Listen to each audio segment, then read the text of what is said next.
अस्सलाम वालेकुम।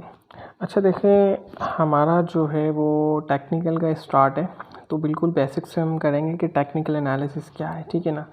बिल्कुल हम बेसिक से एडवांस लेवल तक जो है हम इसको कवर करेंगे कि टेक्निकल एनालिसिस क्या है, टेक्निकल एनालिसिस का यूज़ क्या है और ये क्या है, क्यों है, हम किस तरह टेक्निकली जो है ना वो किसी भी स्टॉक को, किसी भी कमोडिटीज़ को, किसी भी करेंसीज़ को जो है ना वो एनालाइज कर सकते हैं, ठीक है।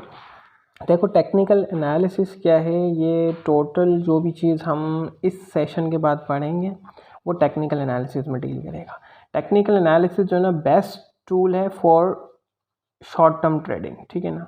अगर हम शॉर्ट टर्म ट्रेडिंग करते हैं तो ये टेक्निकल एनालिसिस बेस्ट है, ठीक है ना। शॉर्ट टर्म ट्रेडिंग के लिए बेस्ट है। शॉर्ट टर्म ट्रेडिंग में आपका क्या आ जाता है, आपका 1 घंटे के लिए ट्रेडिंग करना चाहते हो आप, ठीक है, आप 4 घंटे के लिए ट्रेडिंग करना चाहते हो, आप 1 दिन के लिए ट्रेडिंग करना चाहते हो, इवन आप 6 मंथ के लिए भी करना चाहते हो, तो आप टेक्निकल का यूज़ कर सकते हो, ठीक है। तो टेक्निकल एनालिसिस क्या है यार, ये एक साइकोलॉजिकल बिहेवियर है, ठीक है। साइकोलॉजिकल बिहेवियर का मतलब क्या है कि लेट्स सपोज इसके अंदर आप ओवरऑल जितने भी ट्रेडर्स काम कर रहे हैं उनके बिहेवियर को क्रैक करने की कोशिश करते हो। लेट्स सपोज एक ट्रेडर है जो यूएस के अंदर ट्रेड कर रहा है, एक ट्रेडर है जो यूके में ट्रेड कर रहा है, एक सिडनी में ट्रेड कर रहा है, एक टोक्यो में ट्रेड कर रहा है, ठीक है ना। तो इन्हों की चार्टिंग और आपकी चार्टिंग सेम होना लाजमी है, तभी जो ना आपका टेक्निकल जो ना परफेक्टली परफॉर्म करेगा, ठीक है भाई। सेम होने से मुराद क्या, लेट सपोज अगर एप्पल है, ठीक है ना, आप सब न्यूयॉर्क स्टॉक एक्सचेंज में काम कर रहे हो और एप्पल स्टॉक है, तो इनके पास भी लेट सपोज एग्जांपल के तौर पे 300 की डॉलर की सपोर्ट आनी चाहिए, इधर भी 300 आनी चाहिए, इधर भी 300 आनी चाहिए, इधर भी 300 आनी चाहिए, और आपकी स्क्रीन पे भी 300 की सपोर्ट आनी चाहिए। तो मतलब ये कि 300 पे सबकी सपोर्ट आती है, ठीक है ना। सपोर्ट मीन्स कि demand increase means buying increase.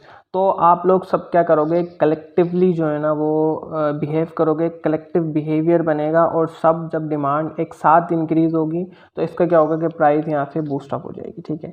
इसी तरीके से सप्लाई का बनेगा कि भाई हमें कहाँ पर प्रॉफिट टेकिंग करनी है, लेट सपोज 400, ठीक है, 400 यूएस डॉलर पर करनी है, तो यहाँ पर क्या होगा, सारा कलेक्टिवली बिहेवियर एक आएगा और यहाँ पर क्या होगा, आपको आइडेंटिफिकेशन हो जाएगी कि भाई यहाँ से प्राइस डाउन जाने वाली है। तो इस तरीके से जो ना ये साइकोलॉजिकल और एक कलेक्टिव बिहेवियर होता है टेक्निकल एनालिसिस, ठीक है। अच्छा, टेक्निकली वर्क किस तरह करता है, ये पास्ट हिस्टोरिकल डेटा पे वर्क करता है। लेट सपोज अगर हम एग्जांपल के तौर पे लेते हैं कि आप एक ट्रेडर थे, आपने देखा कि यार कोई स्टॉक है जिसकी 20 PKR पे 20 रुपये पर डिमांड इंक्रीज होती है, आपने एक टाइम वॉच किया एंड देखा 30 पर सप्लाई इंक्रीज हो जाती है, तो जिससे प्राइस डाउन होती है। आपने फर्स्ट टाइम देखा ऐसा हुआ, सेकंड टाइम देखा ऐसा हुआ, थर्ड टाइम क्या होगा, आप यहाँ पर ऑटोमेटिकली 20 पर बाइंग पोजीशन ओपन करोगे, 30 पर सेल पोजीशन ओपन करोगे। तो आपको पता लगा कि यार क्या हुआ, टेक्निकली जो है ना यहाँ पर आपने एक हिस्टोरिकल डेटा को देखते हुए परफॉर्म किया, ठीक है ना। अच्छा, टेक्निकल एनालिस्ट जो है ना वो फंडामेंटल्स के बारे में इतनी टेंशन नहीं लेता, उसकी केयर नहीं करता। फंडामेंटल मीन्स के सेल्स कितनी है कंपनी की, EPS कितना है, पैट कितना है, ठीक है ना, PBT कितना है, तो इन चीज़ों की जो ना इसको टेंशन नहीं होती। ये जस्ट एक प्राइस के बिहेवियर को पढ़ रहा होता है। प्राइसिंग एक प्राइस पर समझो अपनी जो है ना वो ट्रेडिंग करते हुए उसके एक्शन को एनालाइज करते हुए ट्रेडिंग कर रहा होता है ये। अच्छा, अगर हम टेक्निकल और फंडामेंटल का जो है ना वो डिफरेंस लेते हैं, तो देखो फंडामेंटल क्या है, ये एक जब आप इन्वेस्टमेंट करना चाहते हो या आप मर्जर या चीज़ इस टाइप की कोई एक्टिविटी में जो ना इन्वॉल्व होना चाहते हो, तो फंडामेंटल आपको देखना लाजमी है, फिर आपका फोकस फंडामेंटल पे ज़्यादा होगा। लेकिन आप शॉर्ट टर्म ट्रेडिंग कर रहे हो तो ये बेस्ट है कि आप टेक्निकल का यूज़ करो, ठीक है। इसी तरीके से जो है ना नेक्स्ट क्या है, ये जो है वो CFA के अंडर में आता है भाई, चार्टेड फाइनेंशियल एनालिस्ट, और ये है CMT के चार्टेड मार्केट टेक्नीशियन।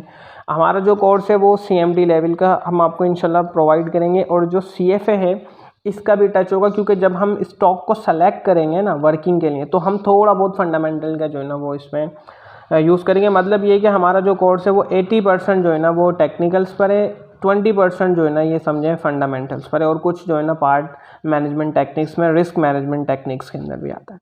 तो इस तरीके से जो ना ये टेक्निकली अब आगे जो भी चीज़ आप पढ़ोगे, आप सपोर्ट एंड रेजिस्टेंस पढ़ते हो वो टेक्निकल एनालिसिस का पार्ट है, आपने ट्रेंड एनालाइज करना सीखा टेक्निकल का पार्ट है, मार्केट स्ट्रक्चर को पढ़ा टेक्निकल का पार्ट है, मतलब ये कि आप जो भी चीज़ आगे बढ़ोगे इंशाल्लाह वो सब क्या होगी, वो टेक्निकल का पार्ट होगा। और वो किस जगह पर किस प्लेटफॉर्म पर परफॉर्म करनी है, स्टार्टिंग किधर करनी है, वो भी टेक्निकली जो ना हम आगे इंशाल्लाह फर्दर वीडियोस में देखेंगे। और किस तरह परफॉर्म करना है, क्या करना है, वो सारी चीज़ें हम इंशाल्लाह फर्दर वीडियोस के अंदर जो ना ये चीज़ों को हम देख लेंगे।